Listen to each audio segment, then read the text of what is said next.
about to do some sketchy shit. I hope we get away with it. Don't worry, we will. So you guys know how I just had to re-drill the axles on the Blazer, but we had a drill guide. Well, you see, the thing is, Braven needs some wheels because he went and tried to put his Hoosiers on his factory wheels from the Colorado, and they don't fit too well. You see the big old balloon? Which is super weird because it's an 8-inch tire and an 8-inch wheel, but it doesn't fit. It so badly it doesn't fit that it just, by the time he got back home, it just popped the bead. Like, they won't even hold air now. Did a really quick search on Facebook Marketplace, and of course we can find some wheels like 10-inch wide. But everybody like the cheapest ones I think you found was what, like 200 bucks? 200 bucks. Yeah, it's like, and it's just for a steel wheel, like these. So these are the wheels that were on his 8.8 out there. They are 5-lug. This truck is 6-lug, but we have 6-lug adapters. So we are able to use the adapter as a drill guide.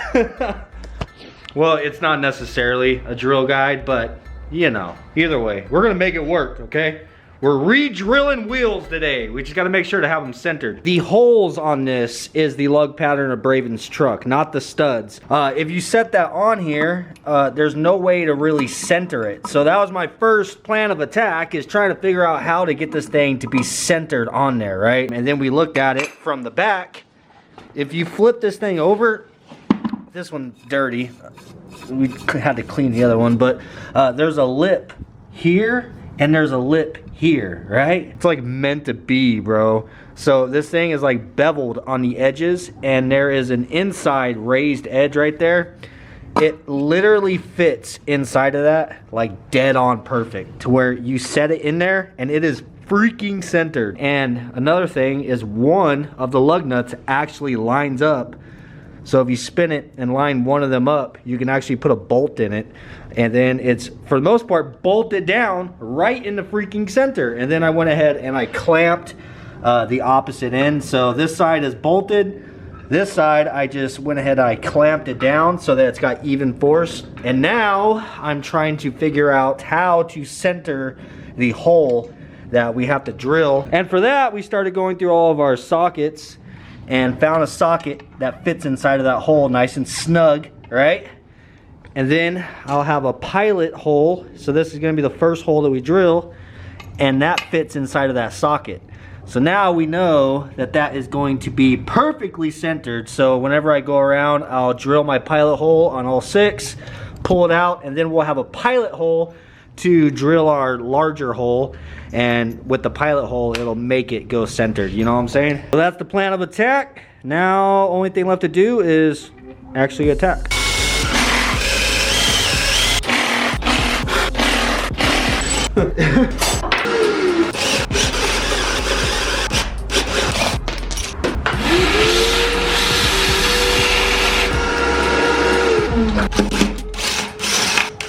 Ooh.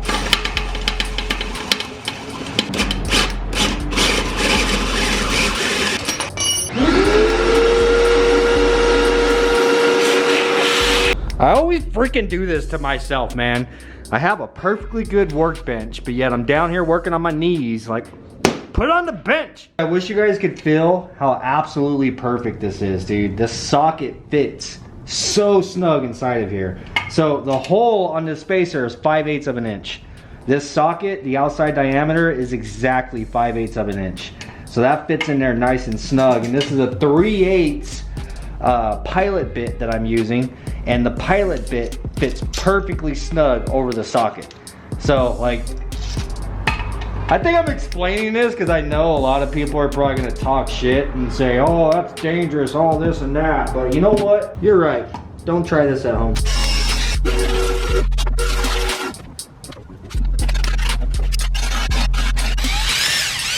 So I'm trying to put that little bit of a taper on the end of the lug hole.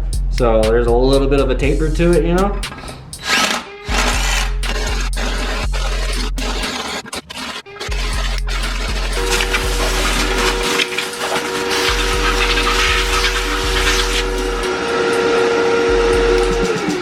Take it away, James. It's all yours. You can have it.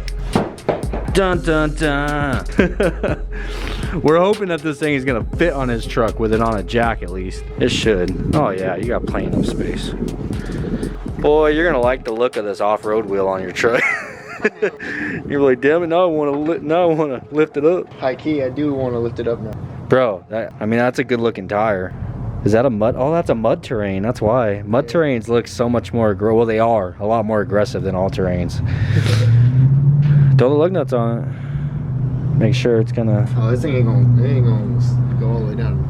I won't be able to. No, I know. I just want to make sure that the lug nuts go on there and everything. With it tightened down, I want to check and see if the hub looks centered. Because right now, it definitely don't. But that could be because it's sagging inside of the lug holes. Shoot. Honestly, if you just get a hub-centric ring, I would feel 100% confident about it. Like a little ring to go in the back of the wheel. Hang those lug nuts right there.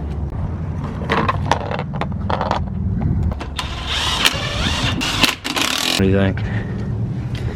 Does it look centered? Does it look like there's an equal gap all the way around? It doesn't look bad, bro. I don't think it looks bad either. I'd send it. All right, let me finish drilling the other one, and then you can take them to the tire shop. Back from the tire shop. Good Lord. It actually looks a lot better on these wheels anyway, bro. Yeah, those wheels are dope.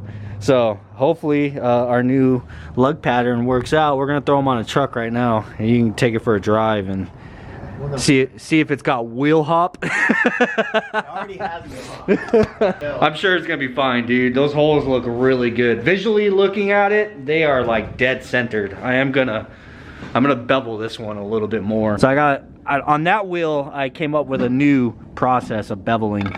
Instead of just drilling straight, you gotta do the swirl, bro.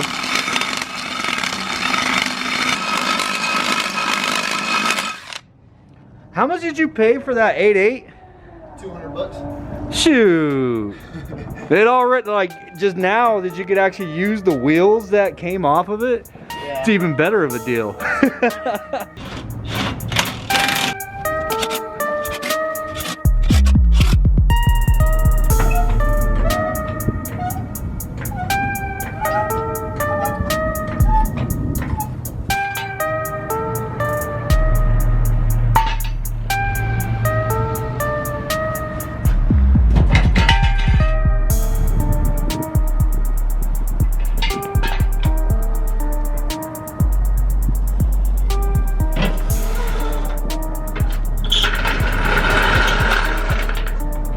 I'm not sleeper no more. Oh, that's a good look though, bro. Good Lord, that's a good look. I like the poke. The poke is enough. You like the poke? I like it. Yeah, it's not bad. It's not too much. I could use those factory fender flare ones. Yeah, you'd be surprised. Those don't even come out. No, they don't like come out a quarter of an inch. But it'll look good. Yeah. Moving on. I was helping Braven earlier, but now we need to shift back over to the Blazer. So right now, mass airflow sensor wiring, we have to extend them, reach where the mass airflow sensor is at now on the intake. We need to add coolant to the radiator and gas. I completely drained the gas tank to put it back up in there, and it's currently still completely drained. Oh man, dude, this thing is a sight now. Like, it just, I don't know, it looks so much better actually having a damn intake on it. It looks more complete. So because I have an older engine harness on here, well, it's a brand new harness, but it's for an older LS. This has two separate sensors. I don't know if it's older or if it's specifically like LS1, but basically it has two separate sensors on the harness for the mass airflow sensor and then the intake air temperature sensor.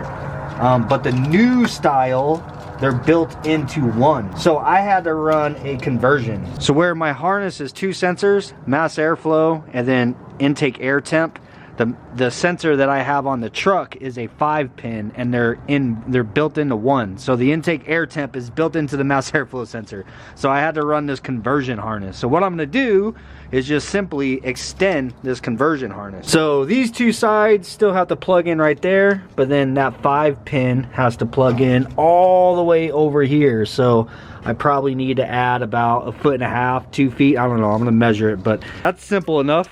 At least I'm able to take it out of the truck up here onto the bench with me.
So you see what had happened is, yeah.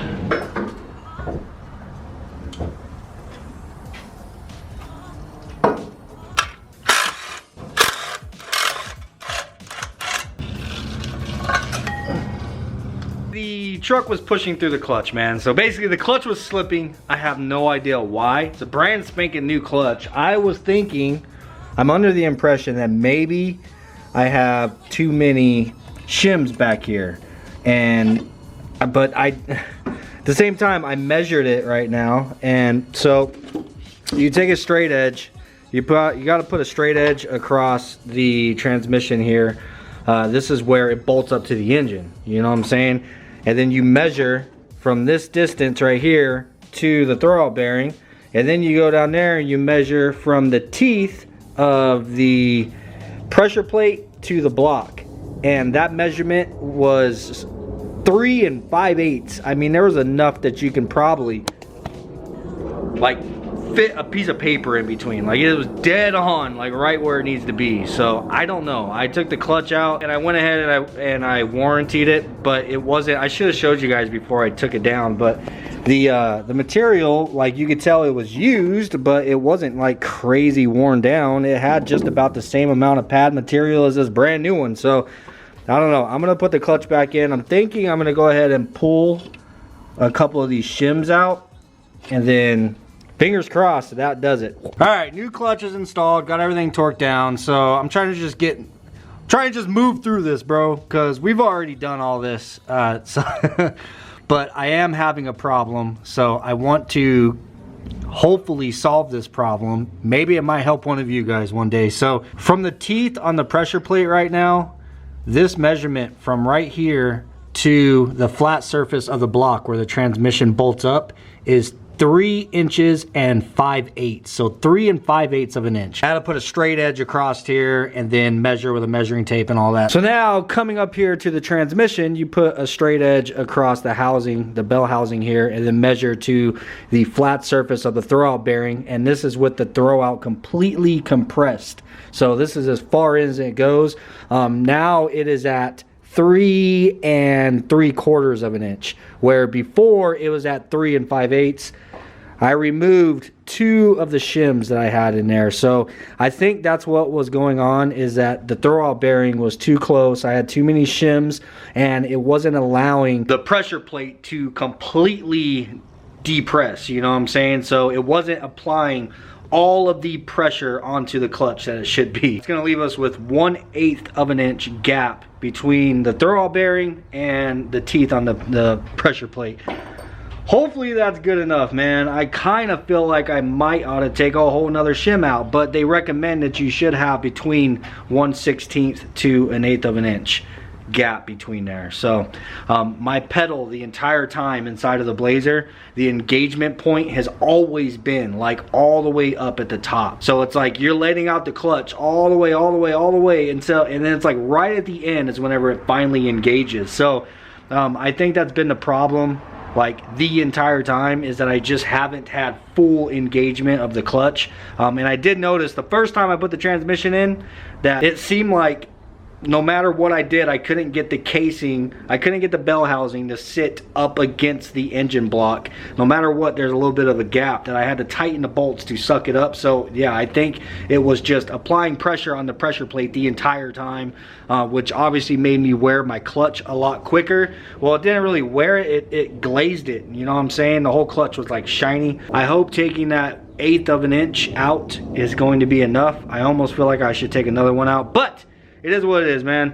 I'm trying to stay used to having to do large projects like this with the Blazer. I want it to be to the point to where having to pull the entire transmission out to do something as stupid as remove one single shim is just not a big deal to me. Because like I said, I do want to get out and start racing this thing, and I know that I'm gonna break shit. I most certainly know I'm gonna break shit. I need to find a backup transmission for sure.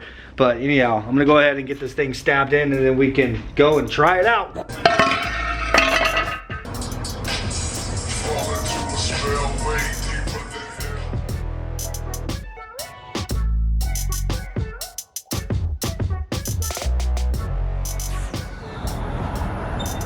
Well, everything seems to be good, man. I got it all put back together. Took it around the block. Clutch is engaging. It is working now. So, I don't know if I explained it or not, but whenever I took it for the first test drive, I didn't take the camera with me, and it was, everything felt great, bro. The rear end felt great. Traction bar, all that stuff felt great. Huge difference. But then I started noticing that it was just like pushing through the clutch. Like if I tried to get on it, and I didn't understand why. So I really do think it was just I had too many shims in there, and it was just a problem that I wasn't aware of, and it just got worse, you know what I'm saying? So anyhow, this is not how I planned for this video to go. We're supposed to be out just enjoying the Blazer a little bit, you know, maybe do a test hit or something, you know, to see if we got rid of the wheel hop and all that. But you can never predict when problems are gonna happen. Anyhow, the idea is just to go put a little bit of miles on the Blazer right now. Maybe on the freeway. Got it kind of wearing the clutch now too.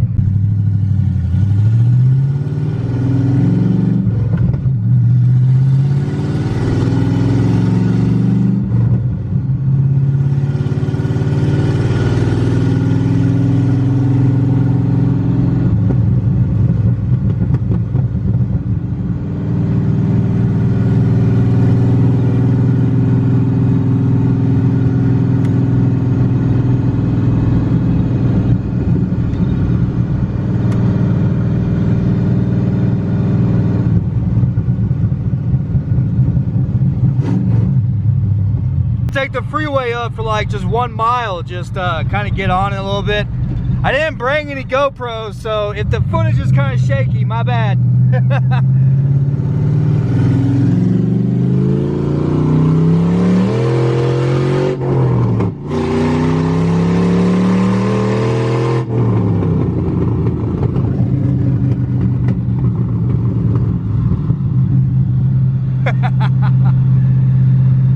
Dude, this thing feels amazing, bro. It needs more power, don't get me wrong, but it feels a lot better than what it did.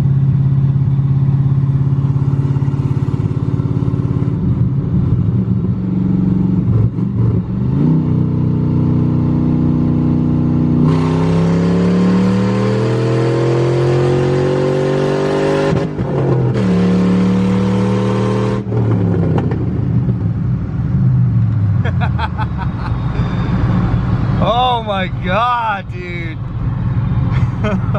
Suspension wise, this thing feels so good, bro. So much better than what it did for sure. I definitely want more power, that's for sure. I don't know, man, like, I know I want to do a cam, but then after that, I don't know if I want to do nitrous, or if I'm kind of leaning more towards turboing this thing.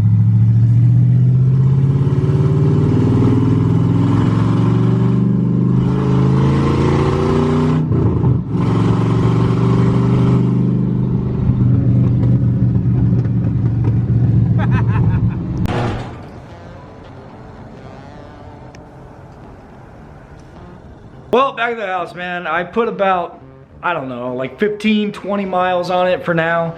I gotta put some miles on it and break that damn clutch in. Why do I feel like I'm losing my voice? Yeah, I gotta break that clutch in. And dude, I am legit losing my voice. What the hell? Anyhow, everything feels good though, dude. I don't see anything leaking. You gotta remember, I've had everything torn apart on this damn thing now at this point. So I went over, made sure I don't have any fuel leaks and all that kind of stuff. So finally, we'll be able to get this thing out of the house, and I'm hoping to go and do some testing and stuff with just not only the Blazer, but with Braven's truck as well. We need to find ourselves a good spot, a good test spot, you know what I mean? Somewhere we could pull up and pour a puddle and leave some marks and, you know, do the whole back up into marks and all that, you know, the whole 9 yards, man. I just want to get out and practice and get some seat time and hopefully test the thing out, make sure nothing's gonna break. But anyhow, guys, I hope you enjoyed this video. It wasn't supposed to have went this way, I swear to you. But what can you do? Clutch started slipping, and I'm just glad that I said screw it. Got it done. Peace.